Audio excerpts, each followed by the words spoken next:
大家好，欢迎收看旭亮深度赏析黑泽明的《七武士》的第2集。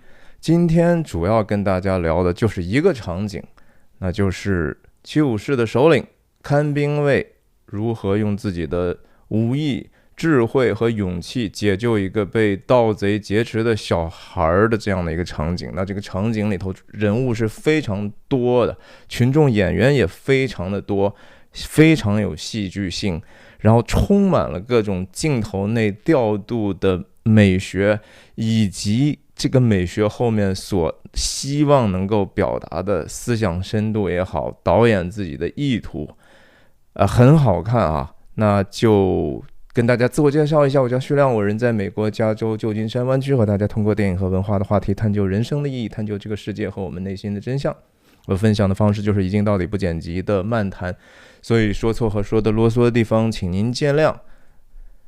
好，我们就稍微倒带哈。我先跟大家说一下，我认为这场戏里头其实最容易被忽视的就是说以下的这一个情景：当看兵卫已经削发之后，把头刮光了之后，他看了一眼在水边蹲着的菊千代，再看一眼，再看一眼。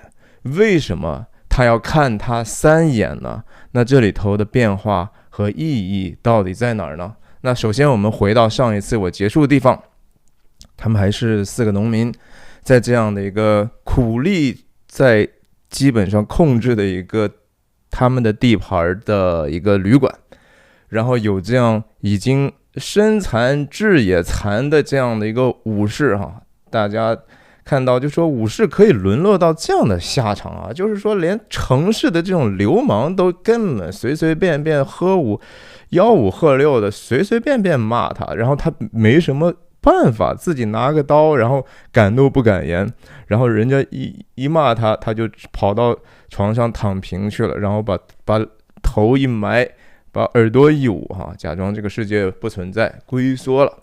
那这些来城里头找武士的4个农民多么难过啊！心想，一方面说，哎呀，这些人你看能救我们吗？我们能够接触到的武士都是这种德性的，这个事儿怎么弄呢？对不对？所以他们目击了这些场景之后呢，黯然神伤，4个人蜷缩在一团坐下来了。坐下来的这个方式 again 这是黑泽明镜头内的调度哈，每一个调度都是非常非常细腻的。我们再重新说一下这几个人的名字，我给他们起的外号。最外面这个前景的，我叫他鸡贼兄哈，因为他特别自私。那后面这个苦瓜脸啊，因为他就是一个苦瓜脸。前头左方的这叫傻大个哈，然后中间现在唯一一个在镜头里头我们看到导演希望通过这个镜头强调的呢，我们还是叫他原名吧，叫吉利哈，或者利吉 sorry 利吉哈，利吉也听起来好像是一种病，咱们就这么记吧，叫他利吉。利吉还是心里头不放弃啊，虽然都看到有这么多困难，对不对？其他3个人又和在第一个场景里头那些农民知道山贼要抢他们来一样，垂头丧气，觉得就是说一点办法都没有，特别软弱。但是利吉我们知道他心里头有一团火，然后这个你看墙上也唯有他有这个被光点燃的这个影子，然后他自己眼神还是非常的尖利了。然后场景黑屏之后再进入之后，我们就看到小桥流水的一个场景，后面是小小的竹林啊，风应该是还没有刮起来哈。就是黑泽明的电影神奇的地方在于，他很善于运用天气。你按道理说这一场景里头为什么竹林就没有风呢？对不对？那等一下我们再看看什么时候风就开始了呢？然后芦叶也开始摆动了，整个镜头里头的运动就更复杂了。很简单，渐进之后呢，我们看到傻大个把斗笠一扔，然后前景是谁啊？吉利是这样的哈，就是说你看这个镜头本身，这个塑造的动作真的是一种 UFC 搏击的一个标准动作，对吧？骑到他身上之后，我要捶他的脸了嘛？看他立即的动作多到位。立即当然要和鸡贼兄打了，对不对？从电影一开始的时候就建立他们2个人的矛盾几乎是不共戴天，他们没有办法调和，没有办法大量共存的一个想法。然后傻大个斗笠一扔，赶快过去拉架哈。那你看看鸡贼兄呢，首先担子非常的重哈，挑了一捆稻草还是什么东西。他们上次不是说，哎呀，这稻米是快熟了，是不是出去给人家偷了点吃的？也不知道。反正鸡贼兄不是苦瓜脸，刚才说错了。苦瓜脸呢就也拉不动啊，他个子也不高，身体也不够强壮。傻大个去拉，看傻大个还是很厉害，虽然立即很有力气吧，但是傻大个还是能把他一下子推过去啊，把他们分开一下，就和一个很称职的、很资深的一个 UFC 裁判一样。分开之后呢，在这个时候苦瓜就能用到了哈，就说我没办法跟你分开呢，但是我把你抱住还是可以的哈，因为咱就是说特别会阴柔的这一套，这是他整个性格的一种显明。然后你看，在地上被打的鸡贼兄，当然也是希望能够继续打了，对不对？两边通过两个拉架的人呢就分开了。然后镜头反打过来呢，我们就看到，就说这个地方我觉得中文的翻译不够准确啊。我觉得它的原意是说，首先鸡贼兄跟立即说你不是说我们就该回家了嘛，对不对？就是说找不到武士，那不就该回家，这不是很合理的事情吗？那这个结果当然是鸡贼兄最希望看到的了，因为他首先他就觉得说，如果说招武士的话，也是村里头比较有钱的人掏钱嘛，那肯定也就是他来掏钱，那干脆还不如说咱们就回去之后大家平分人头，对吧？到时候跟山贼谈一下好不好啊？那立即当然不同意的原因很复杂啊，主要是因为后来那个女人的那个缘故，我们后来才知道嘛。但是这场戏呢，已经用一个剧情铺陈的方式呢，让我们多的少的感觉到隐隐的有一些立即身上合理性的一种怒火，对吧？他怒火后面到底是为什么呢？其实这场戏铺垫的已经非常非常好了。然后立即对鸡贼兄的回话是说，我说过我们可以回家，但是呢回去之后条件是说我们不要和山贼谈，招不到武士我们回家之后我们自己跟山贼斗啊，不要跟山贼谈和谈条件，我再也不跟他们谈条件了。因为他心里头有一桩伤心之事过不去啊，这事过不去，涉及到他整个存在的合理性，他的整个的尊严，他的价值的依托。所以你看这个接下来的就是说，通过苦瓜抱他的这个力气来去看看他是怎么样，立即是怎么样把一个信息说出来，而说出来之后他们彼此的这种关系的动态的变化。看这个时候两个至少立即还是很冲动的哈，一定要起来。但是在第二回合的这个他们的口角呢，就是鸡贼说，那我们又顾不上武士，那我们还能怎么办呢？对不对？那不就是回去就得和山贼谈吗？要么就谈，要么就没有其他路了嘛。 It's bargain or nothing， 你有什么办法吗？对不对？然后大个子也是体力上能摁住他呢，同时也觉得说，你看鸡贼兄说的也挺对的，对不对？所以他这个镜头开始从私人的场景呢分成两的场景，更强调这样的一个冲突的对峙到白热化的程度，景别也更加的离人更大了哈，他们在屏幕上的面积。那这个地方就是说，我觉得非常精彩的是黑泽明用了苦瓜的这样的一个勒着他抱着他整个的这个动作，以及他的这个苦瓜的反应，表明了就是说立即内心当中的一个辩论的产生哈，这非常非常精彩。然后这句话他不是说好我同意，而我相信立即的原话的意思是说，行，就按你说的办。但是它是一种就是说嘲讽的，就是说 have it your way， 就是好，行吧，我肯定是不同意，我是不同意的，但是你要非得这么做，来，咱们就这么做看。但是他马上说了一个什么话呢？然后同时我们看到镜头是有变化的哈，这个时候你看苦瓜已经快抓不住他了，对不对？然后立即的脸也非常非常的狰狞，你看这苦瓜是怎么抱着他，累都累坏了。但说到这个地方，突然之间立即的脸上冒出来一丝狞笑啊，诡异的笑。然后瞬间呢，苦瓜也觉得轻松了一点哈，突然之间不需要那么大劲儿了，他自己都挺纳闷的。你看，立即微笑的、冷笑的，然后这时候镜头再一次做一个分离，从4到2，从2到1啊，单人的一个特写，几乎是一个超特写。然后换一个角度，这个时候苦瓜的作用已经不复存在，没有新的信息了，就是更加的特写去强调这个新的信息的迸发。立即说什么呢？而且立即这样的一个用这样的一个身体的这样的一个推一下后面的苦瓜哈，意思是你甭拽我，我也不会再跟你挣扎了哈，你在这给我干啥？听好了，其实就是信息就是说 listen 或者 hey nay 还是希伯来文，看哪听哪 look。但是这个时候他心情已经释然了，就是说一声冷笑，他怎么说的呢？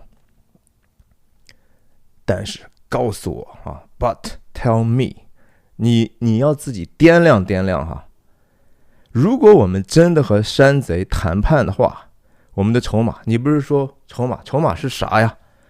What have we got to offer this year？ 今年咱还能给人家奉献什么呢？然后再一次冷笑和心里头的这样的一个对对方的一个鄙夷，以及对对方的这种政治见解的完全的不同意。你是不是愿意把你女儿献给他们啊？这个话其实难道不就是说到了这个鸡贼兄的软肋上了吗？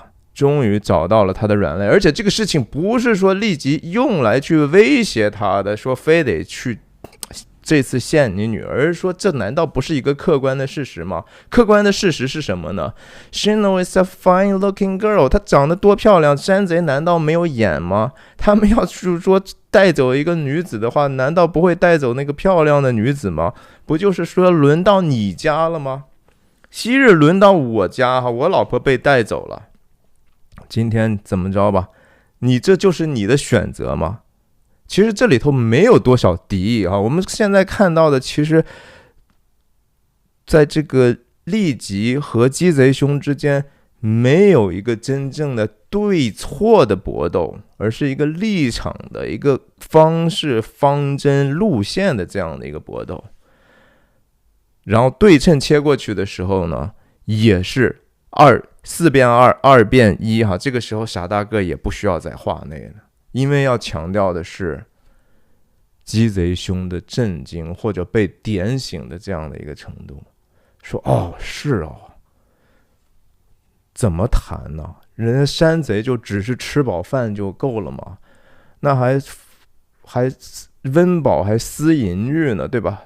那很可能我的女儿原来可能还小，还不容易被山贼看到，或者山贼还存留一泯的良心，现在良心估计也泯灭了，我女儿也成熟了呀。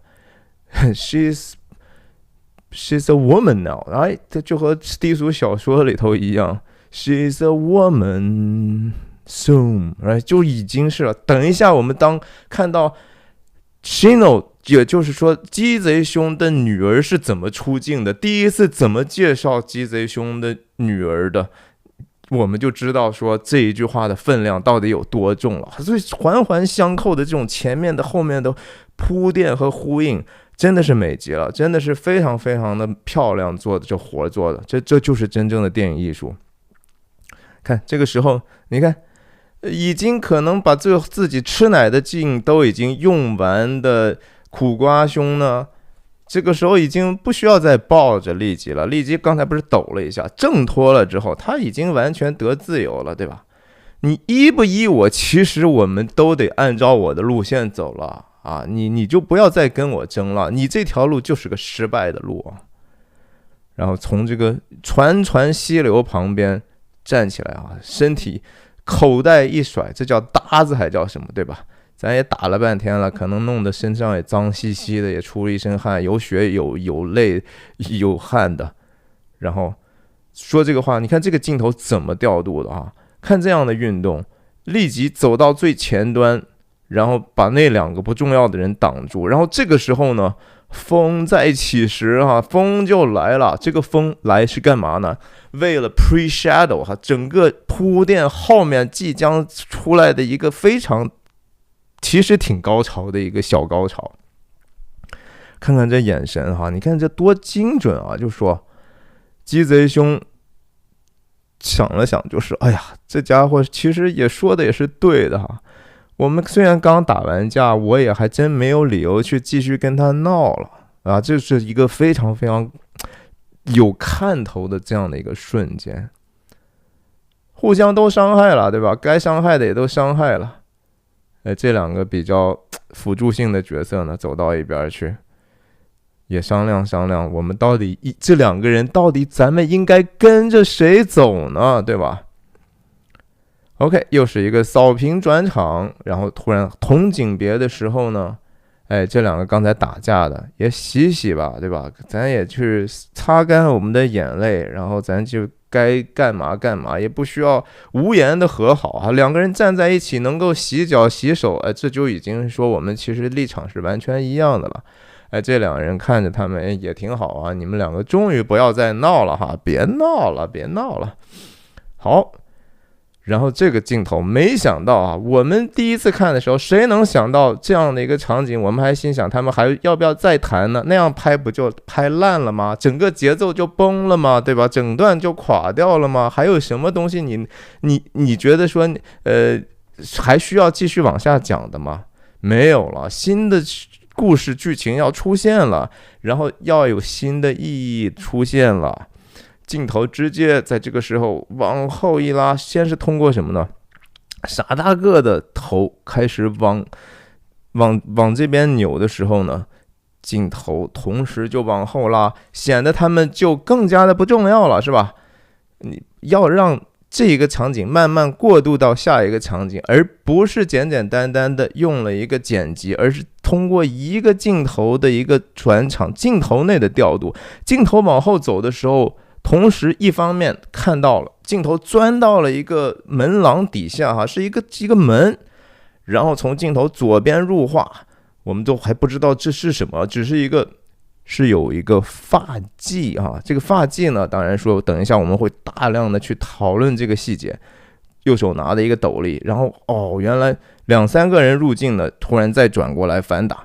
我们看到在这个桥上的2个人啊，看到迎面来了一大堆人，然后第一个走在首位的人呢，很显然就是说这当然是得有一定的所谓的日本的战国时代的装束的一些人类学的知识哈，但是实际上我们通过故事也能够很快的知道，他的装束很显然和别人不一样。首先别着一把武士刀，然后他的发型其实也不一样，他把自己斗笠的，然后开始慢慢把自己的东西放下，长刀放下，跟着他进来。首先后面这一堆呢，看起来是乌合之众啊，确实是拿的都是点什么扁担啊、锄头之类的东西，和这几个乡下的农民差不了多少，可能也就是说乡下农民更破破烂烂，拿一个小竹棍啊，那些人其实还拿了一个比较结实的一个扁担。看这个镜头的运动，继续，刚才镜头是往后拉，对不对？现在是往前推，一方面通过前景傻大个和苦瓜脸在往右运动，然后等于说这2个人中间穿过来，停留在这个地方，把更多的人挤出去。但是我们知道了一个上下文，这些运动现在电影越来越少见了。其实这是非常非常高级的。你看整个构图的这个前景刚才已经建立了，是2个已经刚刚和好的鸡贼兄和利吉，然后后景呢你看这镜头里头有多少东西在运动啊？水在运动，然后草在被风刮着，然后这3个人物我们慢慢在猜，但是我们后来知道，我现在跟大家直接说了吧，对吧 OK， 这就是看兵卫，对吧？这是七武士的头，然后中间的这一位呢是一个僧人，最左边的这一位呢，是那个被绑架的孩子的，要么是他爹，要么是他爷爷或者是姥爷哈。OK， 他们在做什么呢？首先看兵卫第一个动作，放好自己东西之后，砰，拿出来一个小匕首，腰间的小匕首，很意外吧，对不对？不知道在干啥。然后难道是要把自己干嘛呢？你看，通过旁边的这个当事人，他要救的是他们家的小孩，他是多么的，应该说很紧张后面的那个被绑架的事儿。但是当他看到看兵卫拿自己的匕首干了个什么事儿呢？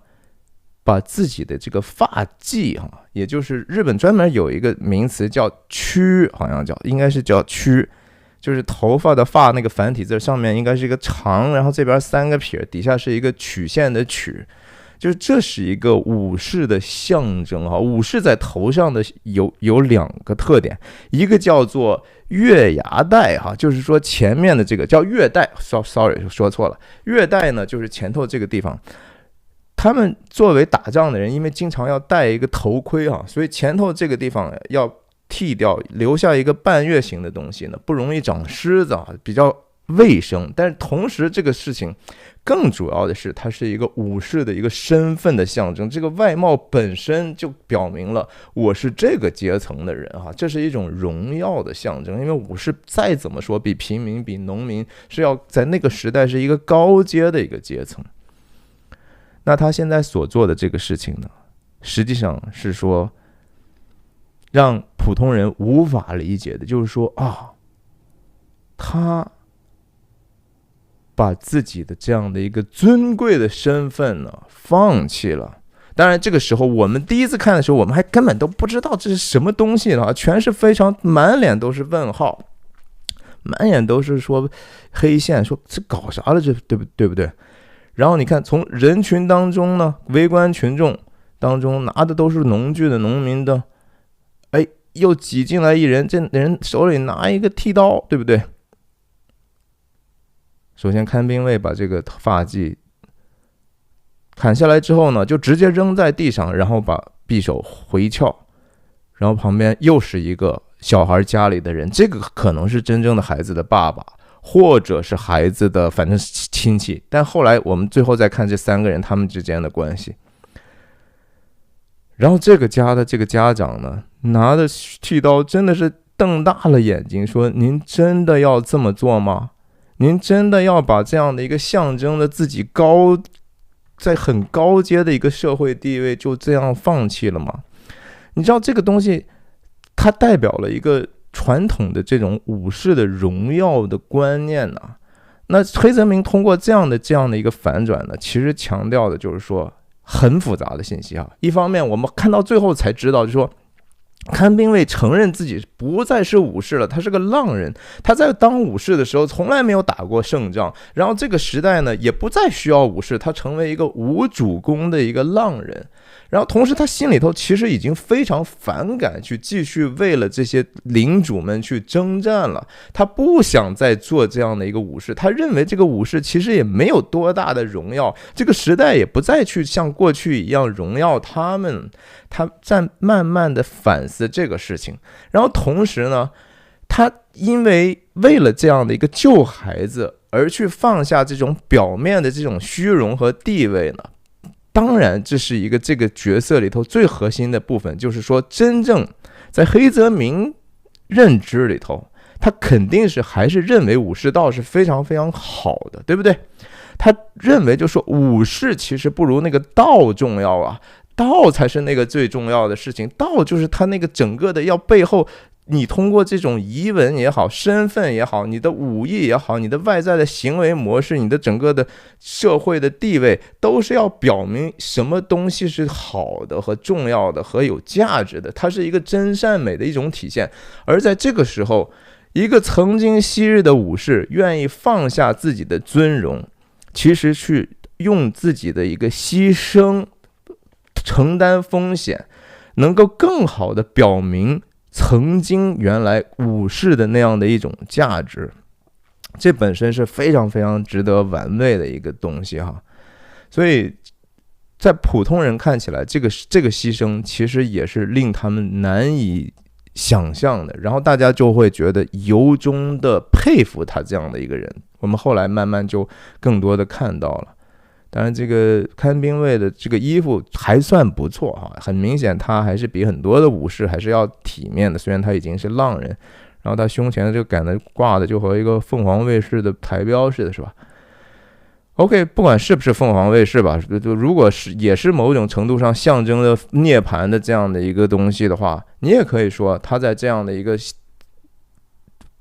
低头之后进行一个水洗啊，水洗当然是为了替刮头发更方便一些，但是同时也有一个洁净自己的一个作用，也有一个谦卑的表达，这是一个象征性的语言啊，它其实是谦卑的放在了可以洁净的这个自己的一个小溪边，这个本身是 very noble 的哈，就是这个还是圣经里头使徒保罗说嘛 ，whatever is noble, whatever is right, whatever is holy 啊，这些事情没有任何 law， 没有任何法律是去禁止这些事儿的哈。其实就是说整个人类的这个法律，很多人说啊，法治社会就够了。我告诉你为什么不够呢？因为人心比万物都诡诈，坏到极处，这是我们信仰里头很核心的一部分。就是说，你再怎么样用规定去想办法约束人的行为，你都没有办法约束人的内心，而人总会想到一个能够在你字面意义上不违反你，但是我其实可以通过一个其他的方式，完完全全为自己服务，完完全全把自己的罪恶表达出来的一种方式。那这个和尚呢，我们看他的反应，其实他也是蛮犹豫，他知道其实自己的社会地位，僧侣一般在社会地位上不会太低，但他仍然觉得呀，我这么做会不会是我职位上的事情呢？我是不是有资格给一个武士剃度呢？对吧？他一般来讲，他说出家人你可以说为一个平民，如果他愿意归入佛门或者神道教，那至少就是说这是我平时干的事儿。但是这是个武士啊。那他后来看到情势也是很紧急，然后大家对他也有这样的一个期望，他开始我们才看到一个更大的一个广角的一个场面啊，这么多人在围观群众实际上是非常非常少见这样的事情，可能没有听说过，也没有见过武士会做出来这样的牺牲。然后你看这个人几乎就是说看兵卫现在就和一坐佛一样，对吧？直接就坐在水边，他的双手也是如此的敞开，感觉就说已经放下屠刀，立地成佛了。他刚才不是 literally 放下了他的武士刀吗？对不对？看他做的第一件事，放下武士刀，然后就就坐在这儿。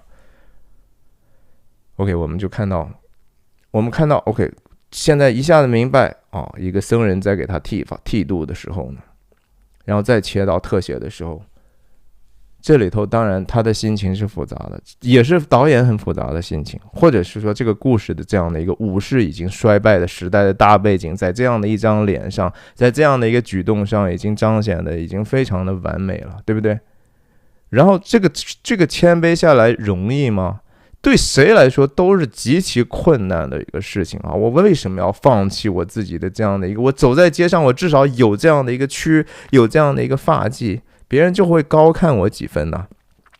这也是为什么，其实整个电影我们后来看到，看兵卫经常有个习惯性的动作，就是摸脑袋啊。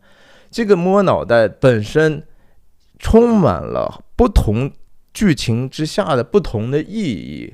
但第一个很简单的人的层面，就是说还不习惯嘛，他一辈子都有了这样的一个区域的东西，突然之间没了，那个风吹一下，你都会觉得感受是不一样的，对不对？那其次呢，就是说对自己失落的身份，以及重新因为爱与牺牲而重新获得那个身份的整个的一个故事弧光。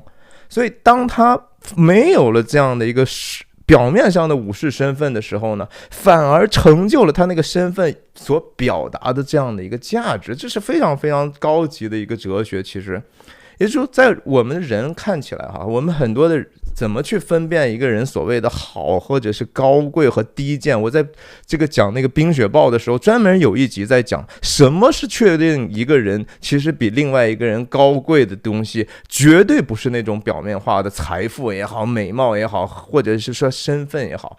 身份就是那个最表面化的东西哈，我是什么？我是男人，我是一个武士，我是一个摄影师，我是一个知识分子，这些东西全都是你的一个身份而已。甚至你是个父亲，这都是简简单单只是个身份。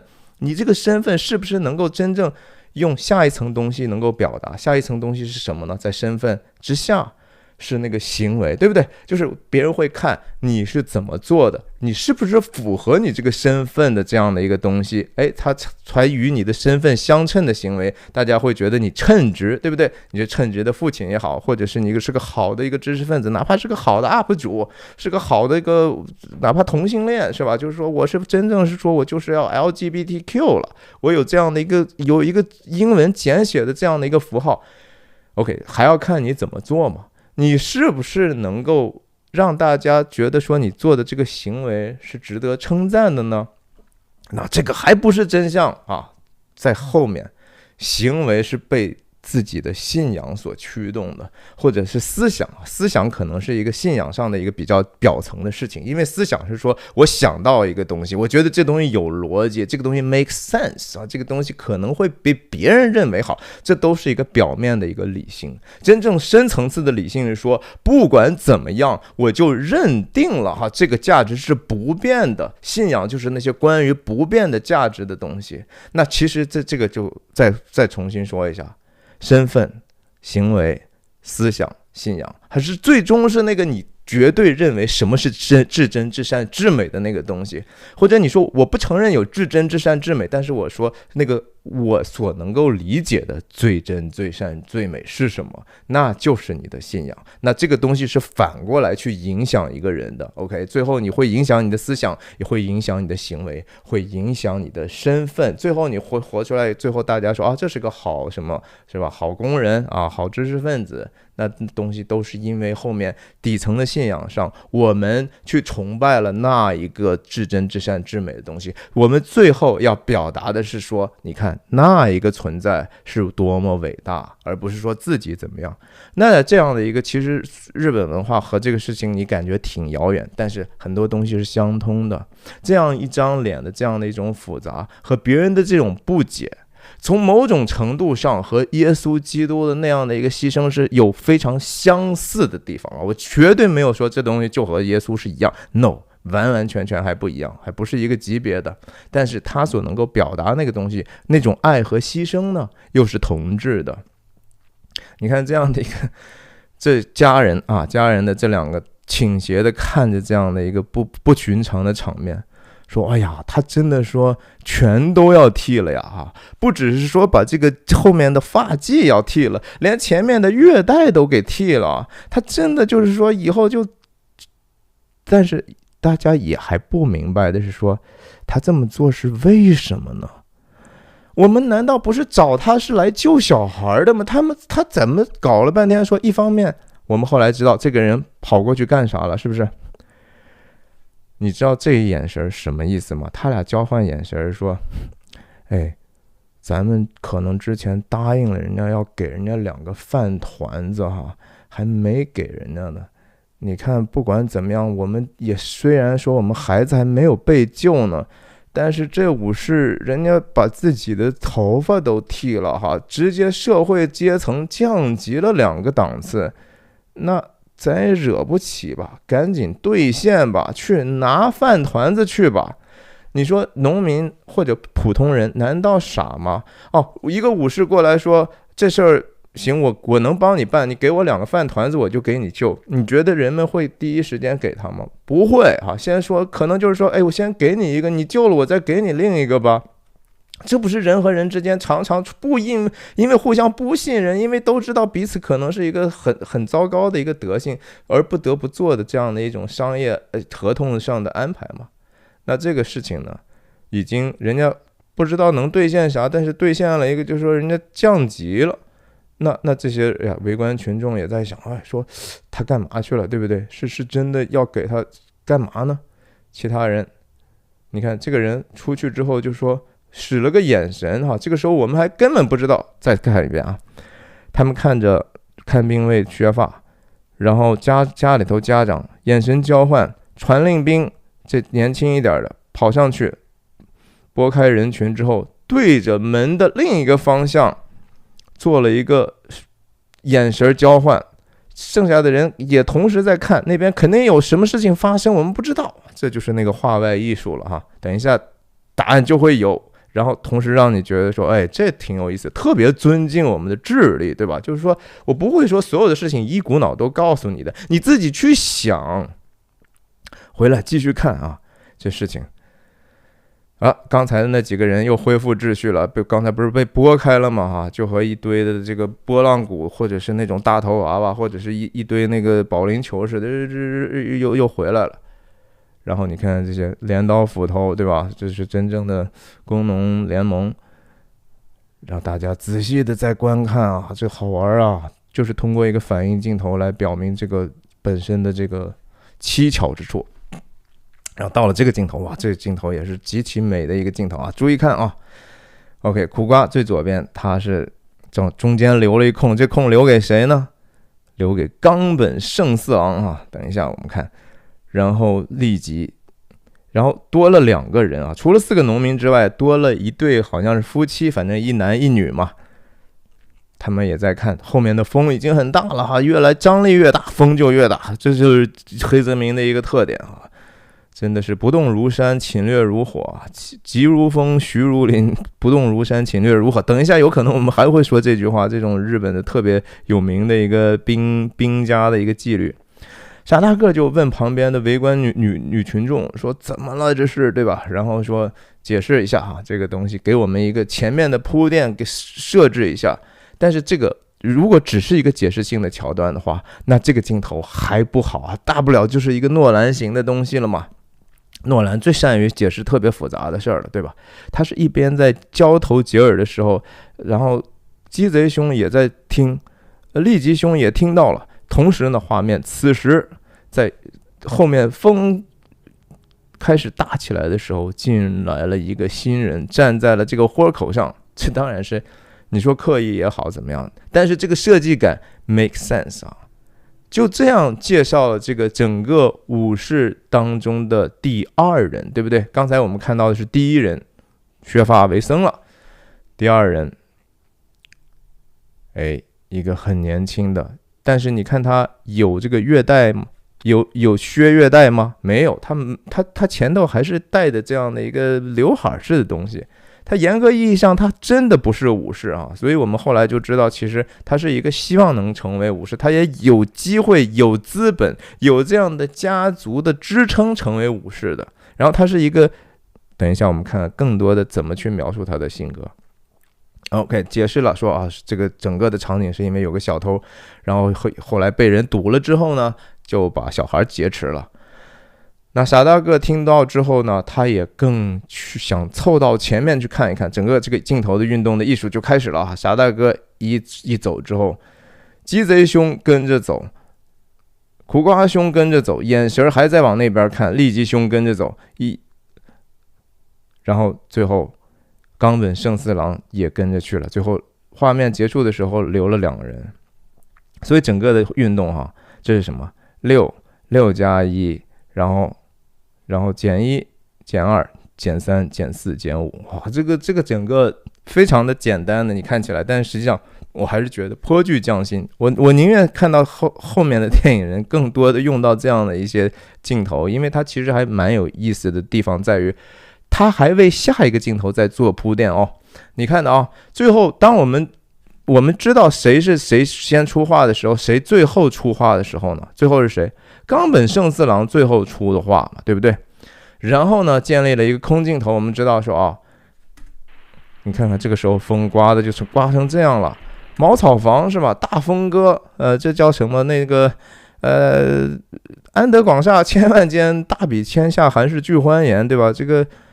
这简直是不是什么好地方啊，破破烂烂。这些人也不是什么地主领主，对吧？也不是什么真正的超有钱的人，这不就是底层祸害吗？盗贼为什么就非得跟人家过不去呢？但是不管怎么样，这家里头还是有几个房子的，还有院墙呢，对吧？等一下我们看到还有一个特别重要的财产。OK， 这个镜头从这儿开始，从一个简单的空镜头再去交代你的空间。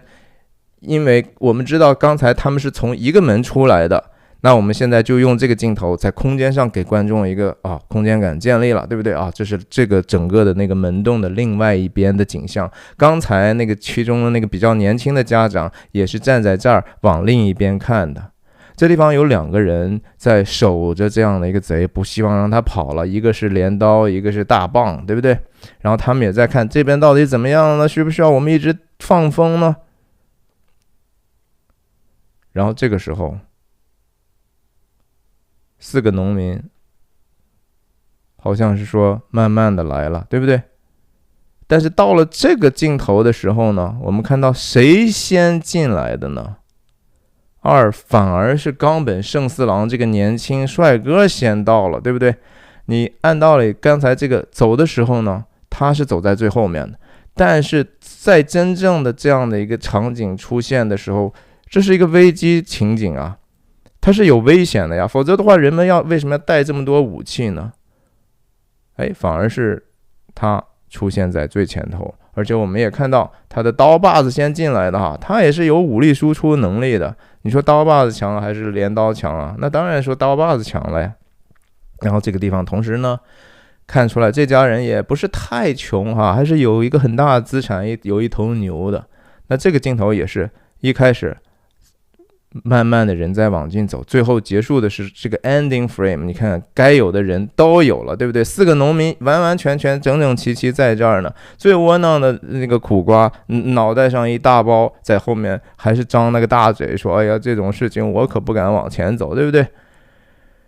然后这个理想主义的年轻人，然后他就开始问了，然后说有几个小偷啊什么什么，再切到一个中景特写，然后说听说一个之后，这个他的这个没有很多事故的这样的一个简简单单单纯的没经验的一个特性就表现出来了，一个，然后瞬间就说轻视起来，说你们往后看一下，你们这么多人就抓一个贼，好意思吗？对不对？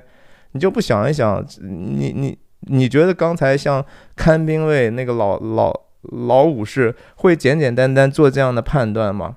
这是对人性缺乏基本理解才会有这样的一个狂妄的暂时的一个定论的一个方式嘛，对不对？就是没经验嘛。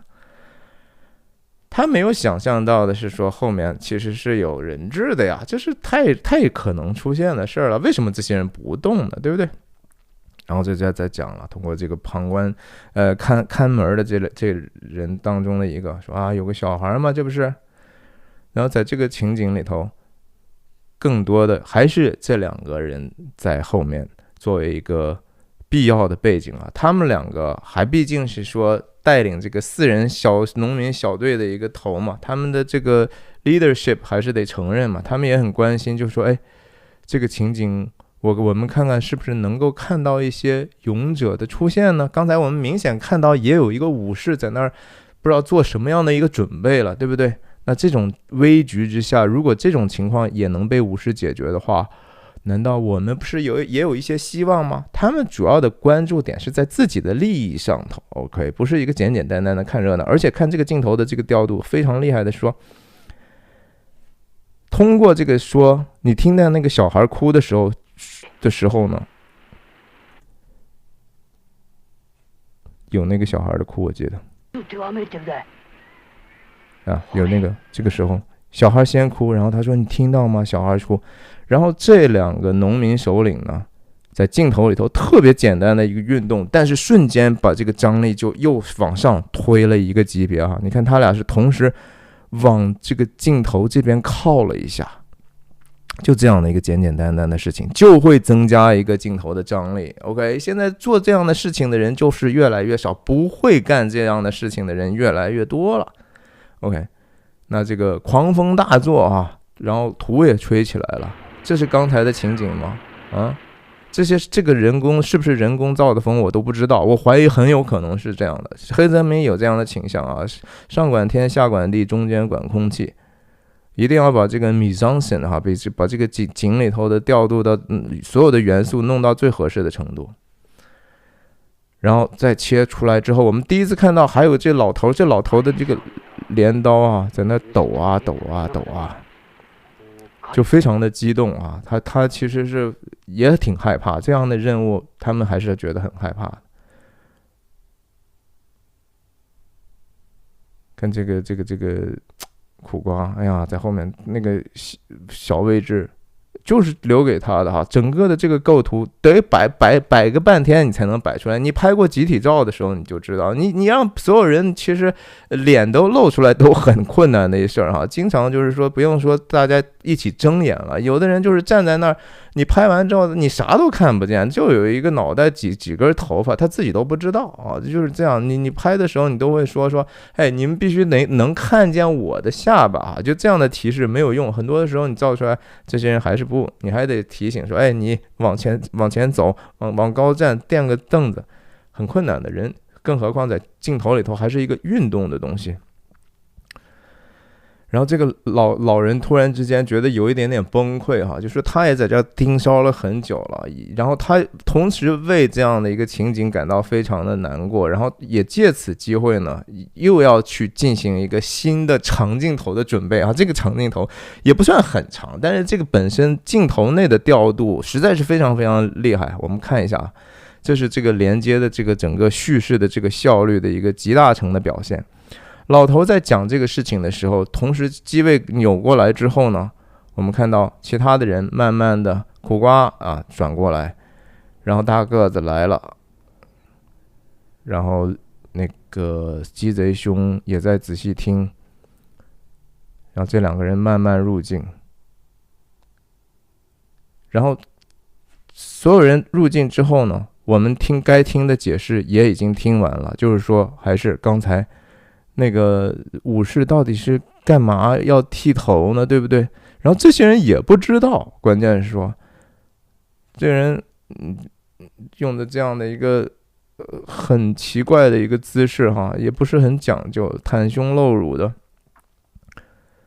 然后顺便介绍就说两个饭团的这样的一个细节，然后在这样的画面里头，这是黑泽明常用的一个方式，大家往一个方向去运动，去斜着去看，然后去引发我们对那个事件真正核心的人物和地点的一种重新的 reimagine 和 reposition 啊，重新定位。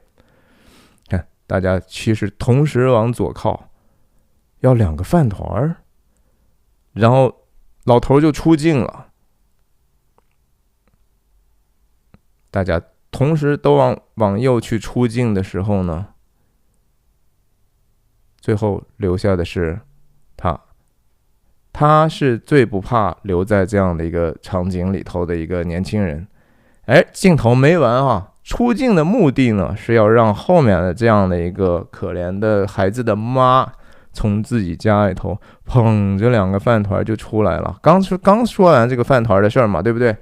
趁着你还没忘，我们看到了这个院子更多的情景，还有一个木桶也后面要成为一个道具。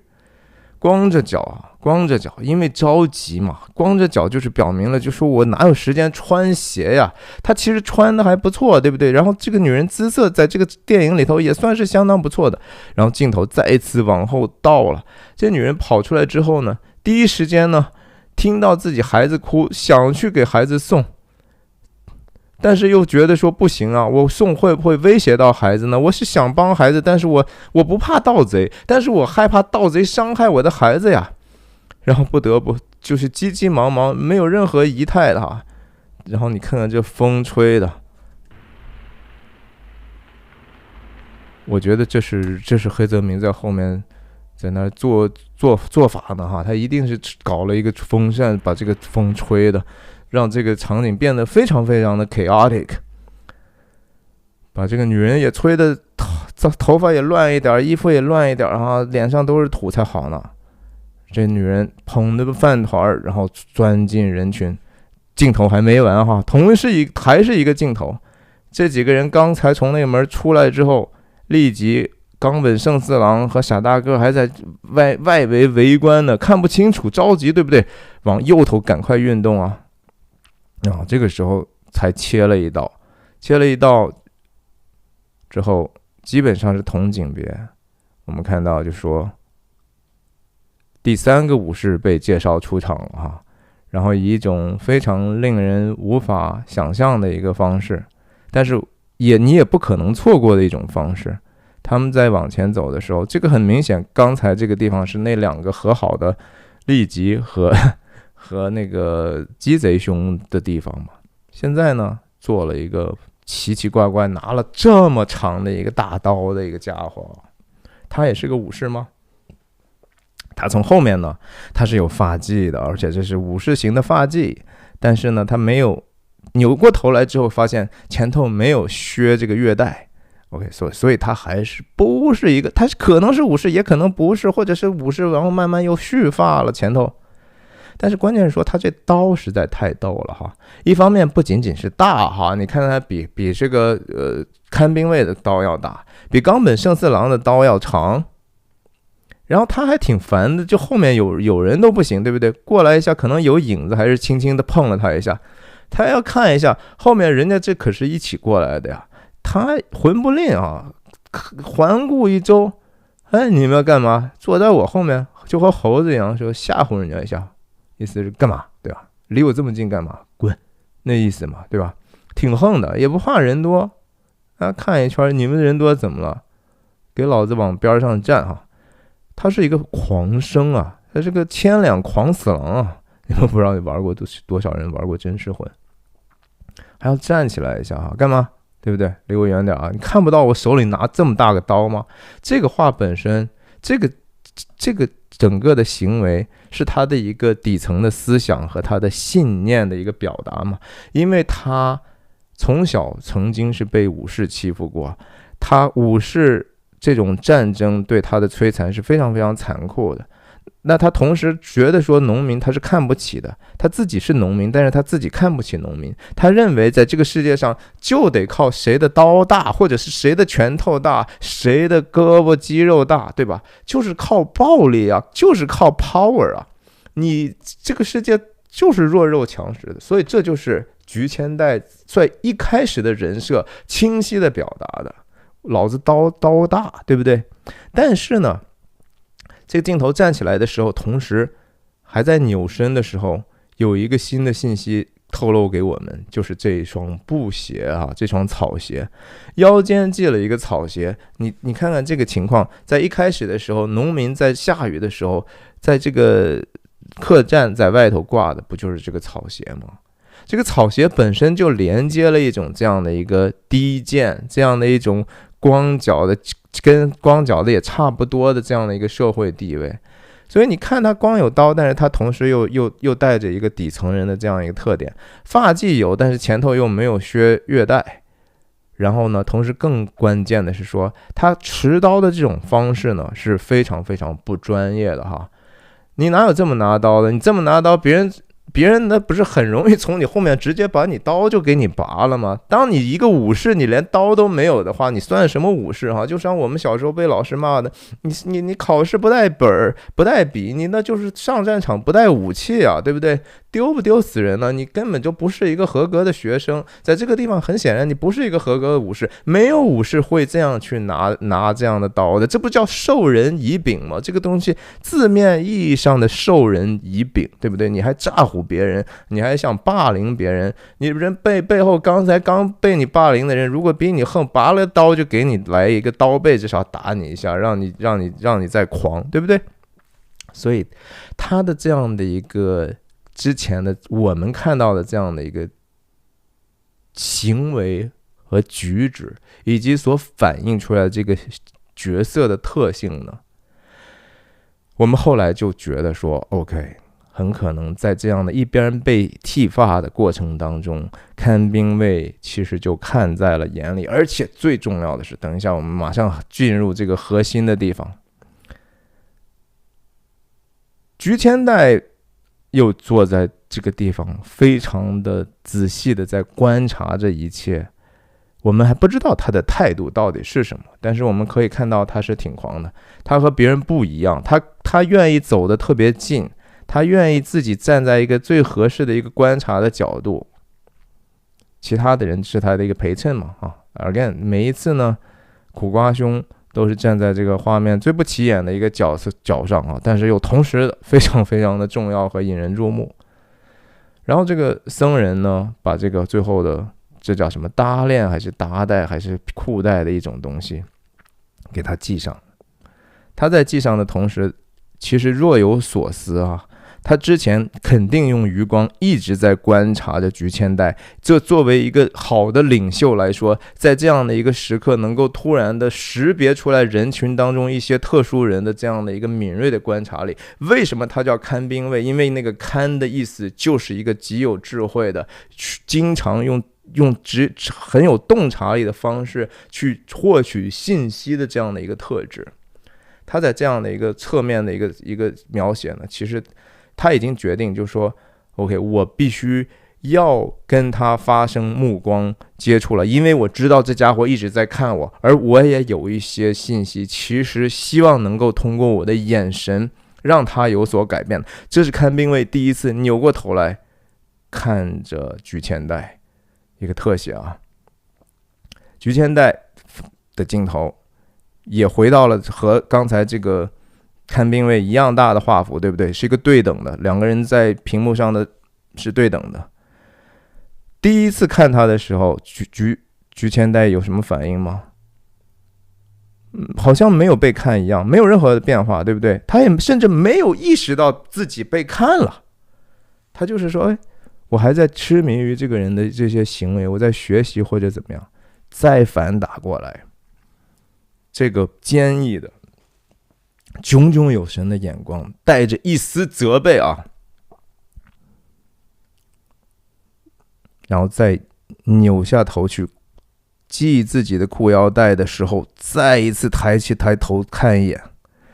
这个变化再回来的时候，菊千代的反应就是被看得有点毛了这样的一个开始挠胸，回应了刚才那个在那个拿着锄头在那看小贼的那个老头的一些习惯这是一个没有太多自信的一个底层的人搓脚大汉的这样的一个形象。你的刚才那个霸凌人的那个爽快劲儿呢？你不是最飒了吗？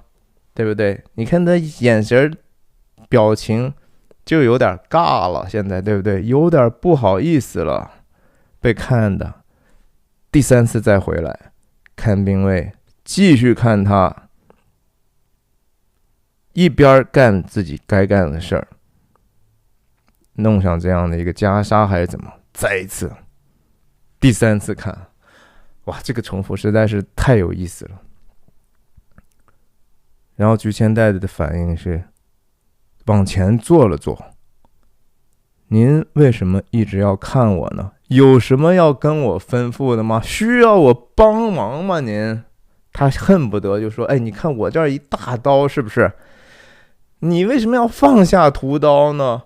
你看我叫着我，对不对？你要产什么事儿，我行的。虽然我假装自己是武士，虽然我也不知道你能不能看上我，但是请你看在我拿这么大一把刀就我这背景，我这把刀难道不够用来去帮助您的吗？求你能够看得起我。然而看兵卫只是在看了他一眼之后，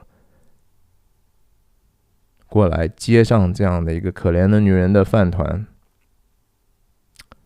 没有什么话就往前走了。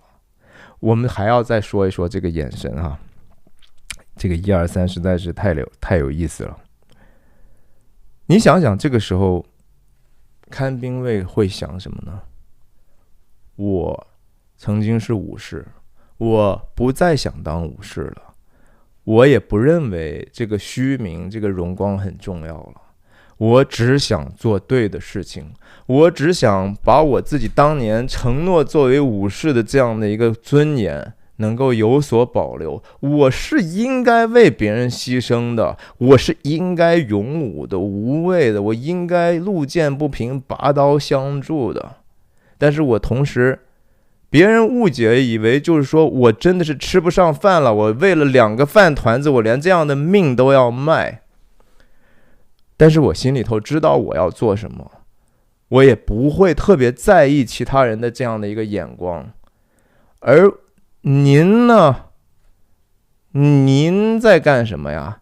我一眼就看出来您不是一个武士啊！我干了一辈子武士，我还看不出来谁是武士谁不是武士吗？你在我这面前在那装什么呢？可是需要我去用语言告诉你吗？我就去看一看你吧。我带着一个怜悯的，其实是，小伙子，你应该知道，我知道你不是武士吧？然后你看看我自己都对武士这么无所谓的这样的一个表面的身份，这样的一个行为都不重要，你为什么要看重这个呢？你为什么要看重你手里头的大刀呢？难道武士的主要的东西不是背后的那个道吗？不是那个真正的说牺牲的精神吗？你这算个啥？你拿个大刀吓唬人呢，是吧？这个事情他知道自己错在哪儿了吗？且没有呢哈，这个人物弧光可要发展呢，他的那个劣根性，他的自己的愚昧，还完完全全是饱满的状态啊 ！Again， 我们讲的这个《冰雪暴》或者其他所有的这些电影、低俗小说的这些电影里头，我都会经常用一个词，我叫 foolishness 啊，就是一个愚昧。愚昧不是说你不够聪明，而是说你的道德上的这种缺陷，你的自己的邪恶呢，让你没有办法知道什么是好。然后你总以为自己通过自己的聪明就可以获得一个更好的东西，实际上你在自己害自己。所以不分好赖，不分真假，不分美丑，视为愚昧。在这个时候，菊千代就是这样的一个愚昧之人哈，所以后面别人怎么笑话他也不为过。然后我们也不会因为说如果菊千代没有后面的故事会喜欢这个角色，而之所以我们觉得这个人物后来想一想真可爱呀，真有意思呀，是因为他完成了这样的一个个人在信念上的跃迁，他成了一个不一样的自己，他是成了一个新造的人。 OK， 所以整个的这个3个看啊，几乎有一点点媲美彼得3次不认主了哈，仍然我觉得那个 level 不一样哈。圣经新约上的彼得3次不认主，那才是我觉得哪怕作为文学的这个作品，我都觉得实在是顶峰啊，巅峰。为什么人特别喜欢用3哈？这也是一个特别神秘的一个事情。中国人也说啊，一而再，再而三，对不对？是一鼓作气，再而衰，三而竭。经常都是说，要么就是说，你有再一再二，没有再三再四。好，一般来说，那个3就非常非常的重要了哈。这个地方也是每一次都是3，在很多经典电影里头，你都能发现这样的一个模式，就是说一个事情经常说好，重要的事情说3遍，真的就是1、2、3，永远都是这样的一个节奏。这里头有一个非常非常神秘的一个东西。OK， 他拿了这个饭团之后，我们作为观众第一次看，仍然不知道将要发生什么，就像这些围观群众一样。然后这个镜头再一次，河水是往远方流的，人物是往右边走的，前景的树和灌木被吹得稀里哗啦的，然后人们急着去看热闹啊，一群乌合之众。你说你们真的谁能够 offer 一个解决的办法？没有啊，这么多人，人多力量大嘛 ？No， 经常的时候人多就是什么都干不成。OK， 你看看这个出去的整个的这个顺序哈，是个大远景，但是我们仍然依稀能看出来。这个武士的光头在那儿锃亮，然后他披着袈裟往前走，这女人和那家人是跟着他赶快往前走，那是他们家自己的事儿。这个和尚在收拾这个刚才武士留下来的刀也好，其他的衣服也好，帮他拿着。然后农民们拿着自己的农具，几乎是说推着你往前走哈，就看热闹不嫌事儿大嘛，对吧？真的是说，有时候你去了一个地方，你有时候觉得不习惯，在于说人和人的距离感在很多文化里头是不一样。你突然到了一个文化里头，你说为什么我在机场后面的人要跟我他前胸贴着我后背站的，明明有地方吗？咱能不能稍微保持一点友善的距离呢？就不行哈，就是有时候就是不行。然后他们就推着往前走赶快去看呐，生怕错过了一个大戏。那你看看最后走在队伍最后的是谁呢？看到这个长刀了吗？这在大屏幕上你绝对不会错过的哈。Again， 我们这看的这小屏幕，这分辨率也不是那么高。菊千代刚才离的其实是河岸对面，坐在河边嘛，对不对？那他自然落在后面也不奇怪。但是这一个设计是为了表明下一个镜头里头他的那样的一个急切心情的一个铺垫，这就是黑泽明极厉害的一个地方，他的细节之多呀，之想的之丰富和缜密啊，然后的有效，我都觉得说太值得后人去学习。这也是为什么其实他影响的人是整个后面的好莱坞，整个的世界电影啊，就是太多人受了他太大的影响。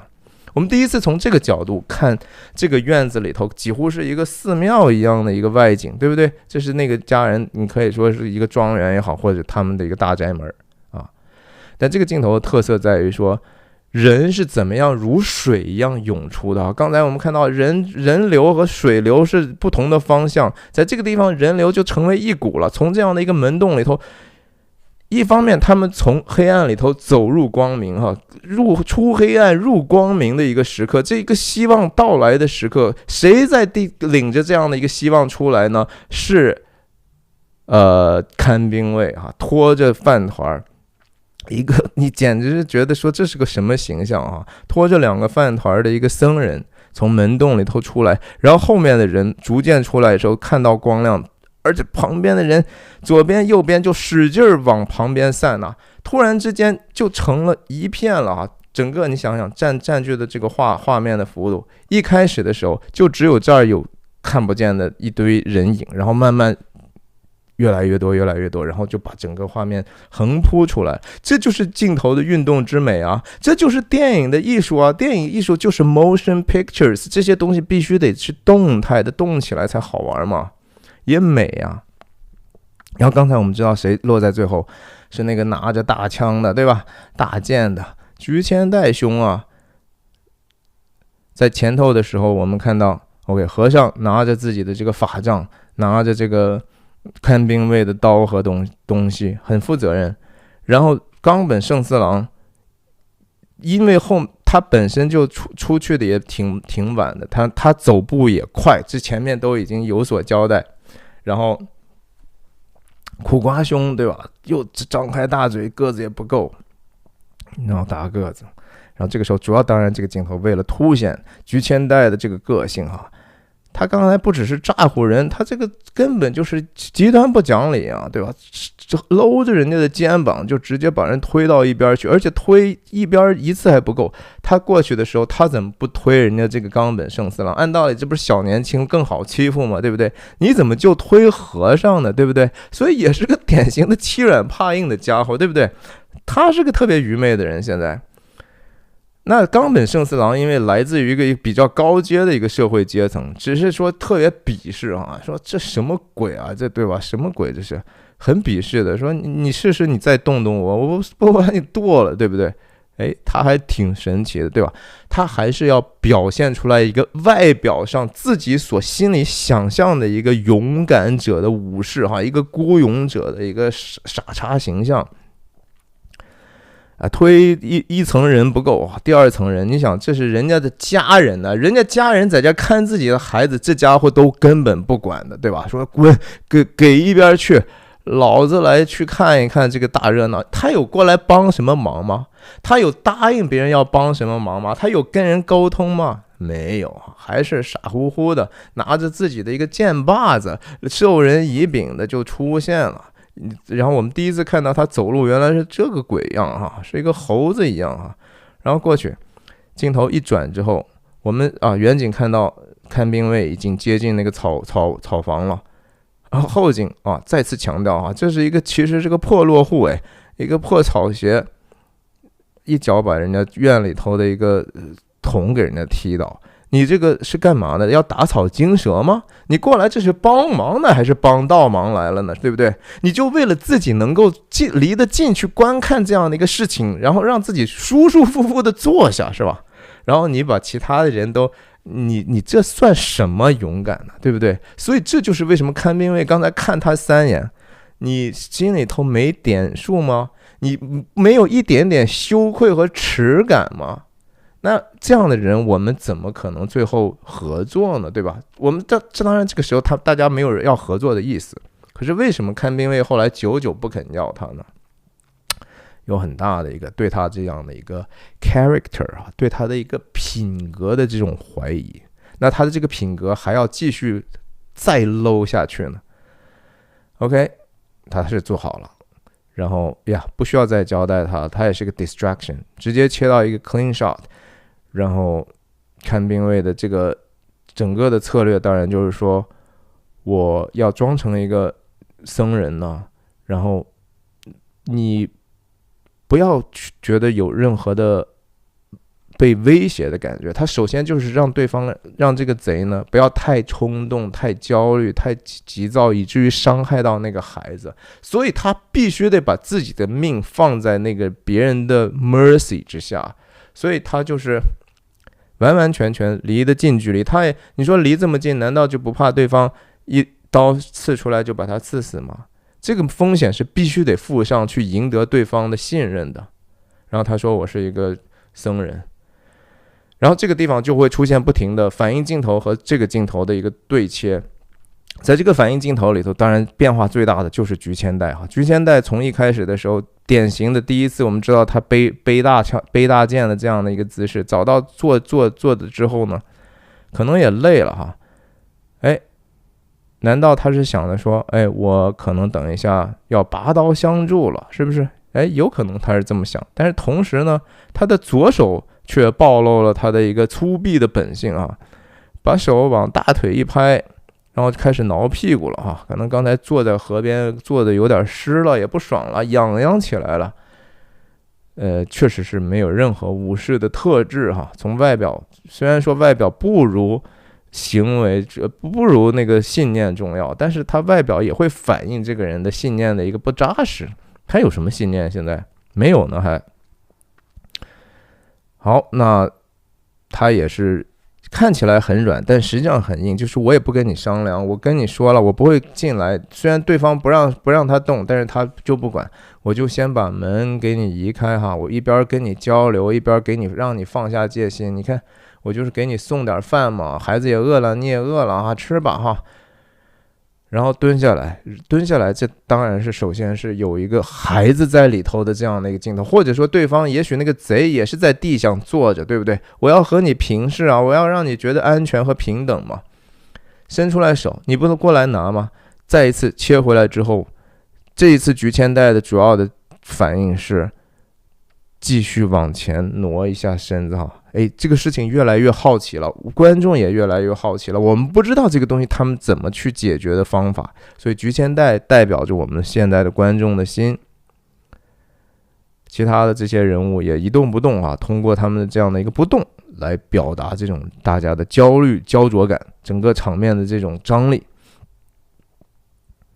每一个镜头都是精心设计好的哈，该有的人物全都有哈，最重要的几个人物对吧？和尚、冈本胜四郎，第二个武士啊，吉利苦瓜，这个鸡贼大个子，那整个的作为一个画面感，那都是非常非常强的。然后菊千代的特写，再次也我们看到这个剑是什么样的一个剑，当然这个剑怎么来的呢？我们后面会慢慢的讲到。风还是在吹啊，这个地方的用光蛮 dramatic， 虽然说不是很 realistic， 不是很现实，但是这就是黑白摄影的好处，大家可能也不会容易想到这个东西光是多么的虚假。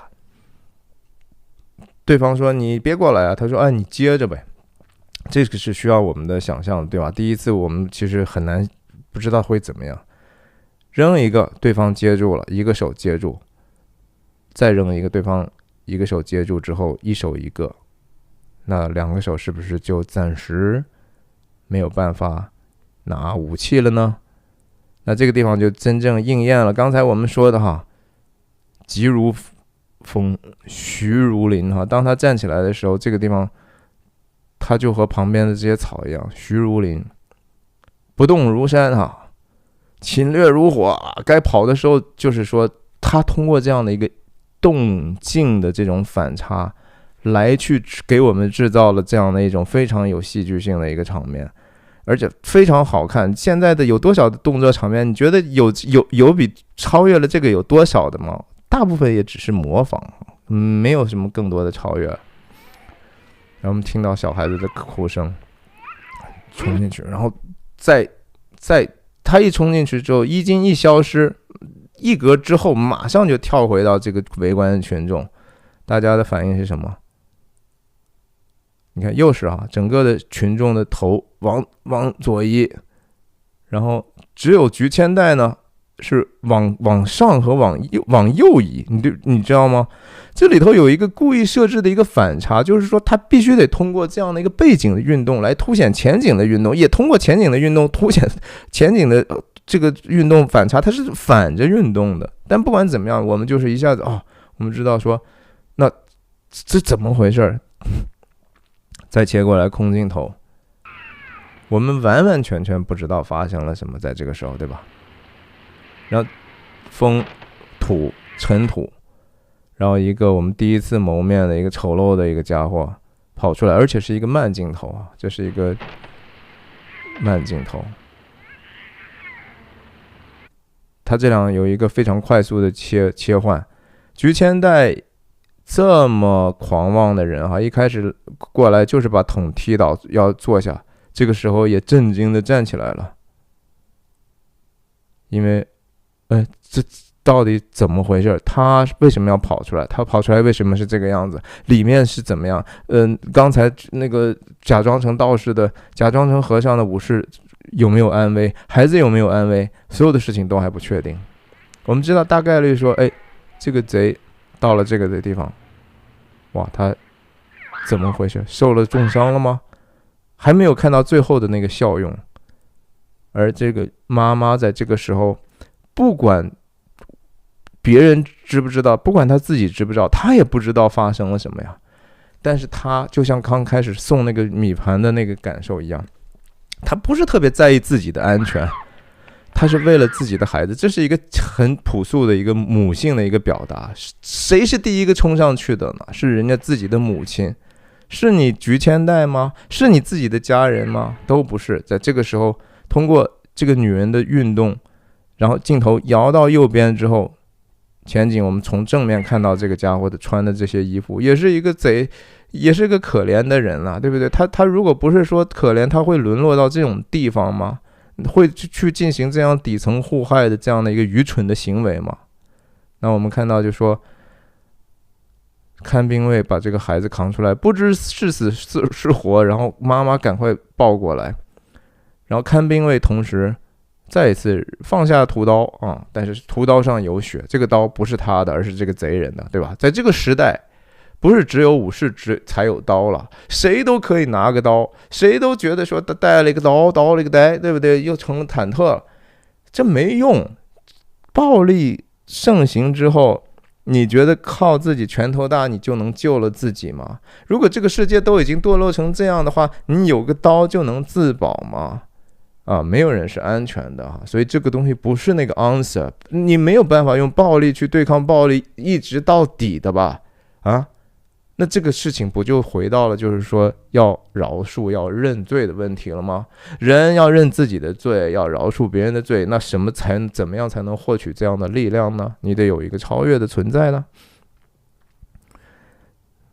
贼人的这个刀柄是空的哈，也许他拔出来想去刺杀看兵卫，而被反抢过来被反杀，也可能他都还没有机会去拔自己的刀，被看兵卫拔了他的刀。这就是像为什么菊千代你不可以这样子扛着自己的刀啊？你这不是就是找死吗？对不对？贼人我们根本就不需要知道里面发生了什么，我们只需要看到这样的一个结果，就是说我们知道说哇，这个果然是一个勇敢、技艺高超的武士呀！大家对他的这个人设基本就立住了哈，不仅仅是观众，也是刚才在外面围观的其他的第二个、第三个武士，来菊千代和冈本胜四郎。那菊千代在终于贼人倒下之后呢，你看其他的人还是觉得说我们需要谨慎一点哈，这贼人能够跟我们对抗这么长时间，也不是一个吃素的。他也没有再往前说第一时间就过去砍杀呀，没有，对不对？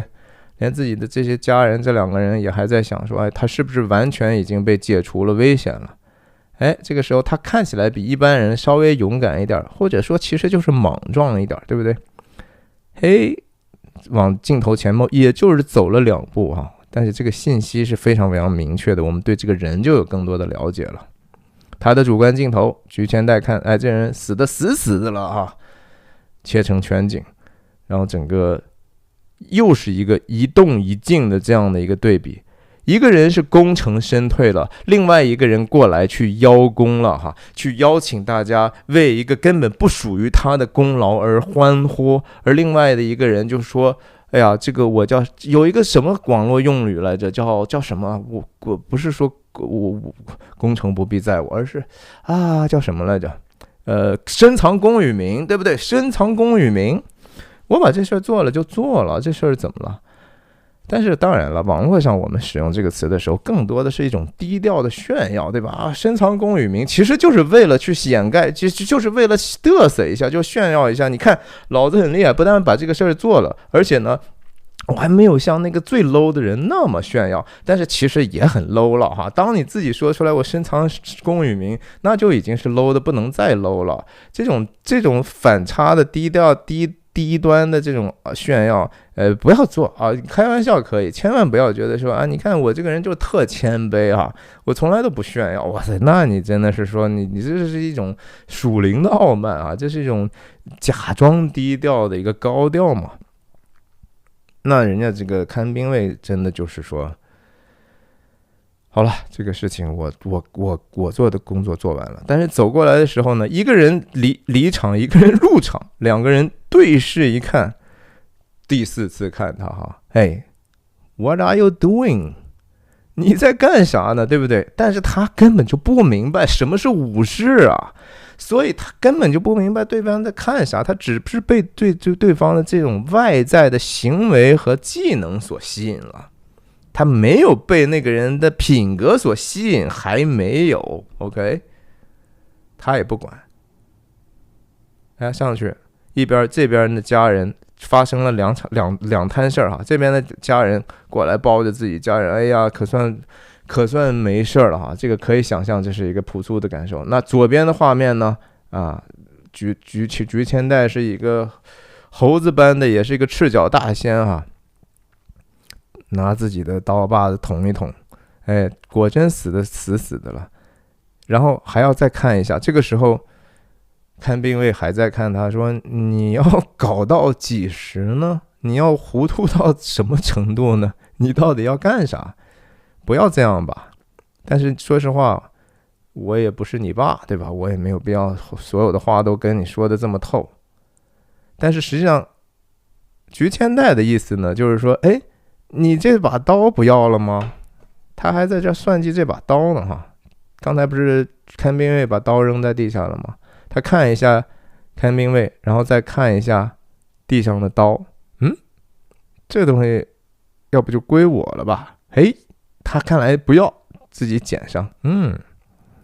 咱也拿着这个手刃了贼人的一个武器啊，这个我是第一个摸到的然后你看他啊，这个动作实在是太天才了，怎么就能原地起飞呢？这挺厉害的啊！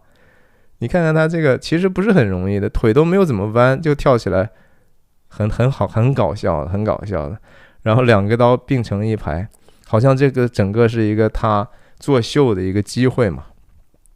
那此时呢，看兵卫已经真正的离大家而去了，但是菊千代的好处就是说，他很知道农民的心态啊。他这么一搞呢，农民从一个不动的状态呢，真的就被他安慰到了，就赶快过来去继续围观，对吧？然后他还要把这个死了的贼要踩一踩啊，就叫什么？把敌人打倒还要踩上10000只脚，这是一个典型的一个农民的做派哈。这也是说文革悲剧里头是人性就是这样的哈。但是最关键的那些人物跟这个故事有关的，除了菊千代之外呢，并不在这个场景里头，对吧？是在这个整个人群的后面，而这个只是为了凸显菊千代的这样的一个性格和他的初始状态。然后在人群背后呢，看兵卫要和这个僧人交换一下衣钵，还要回到自己的身份，只是说他的头发他的发髻已经没有了，他的这个外面的这样的一个武士最明显的痕迹没有了，可是无所谓啊，对不对？他是冈本胜次郎仍然被他深深的吸引了，而这4个农民也被深深的觉得说，我们也许还是有希望的吧。你看他是一个无私的哈，其实连2个饭团都没有要，没有任何的酬劳。一开始还觉得2个饭团也许我们还愿不愿意出还不知道，但是现在看起来他不是一个贪财的人呐。那我们的这样的一个遭遇会不会引发他给我们的一个同情心呢？但这个后面是不是有一个利用他的嫌疑呢？我们慢慢就知道了，其实是有的呀。其实是你不想真正的去有尊严的对待武士的嘛，你希望跟他等价交换，你连自己有的你其实都不想分给人家。武士其实也知道这样的现实，这是这个世界很悲凉的一面，就是说真正出来为大家做事的那些人，有时候真正的公仆，有时候那些愿意为大家做出牺牲的人，他其实是知道他不会得到什么样的回报，当他自己真诚的已经决定这么做的时候，可能那个回报也不是那么重要了。好，奉上你的刀剑。然后这个镜头又是黑泽明特别善用，就是往前一步，一个眼神，然后后面的不同人的这种眼神。很简单哈，这个事情首先立即看着自己比较亲善自己的同盟傻大个，怎么样？我说对了吧？我觉得咱这个可以试一试，连苦瓜脸都觉得说，这个咱可以试一试。而那个鸡贼兄呢，这个时候就安安静静的，他的意见已经不再重要了哈，所以他已经站在后排，只留了一个7/8的脸啊。也茫然的说 OK， 看起来就是这样了，是吧？我连大家都同意就 so be it， 就这样的一个感受。好，今天就跟大家分享到这儿，谢谢您的收看，再见。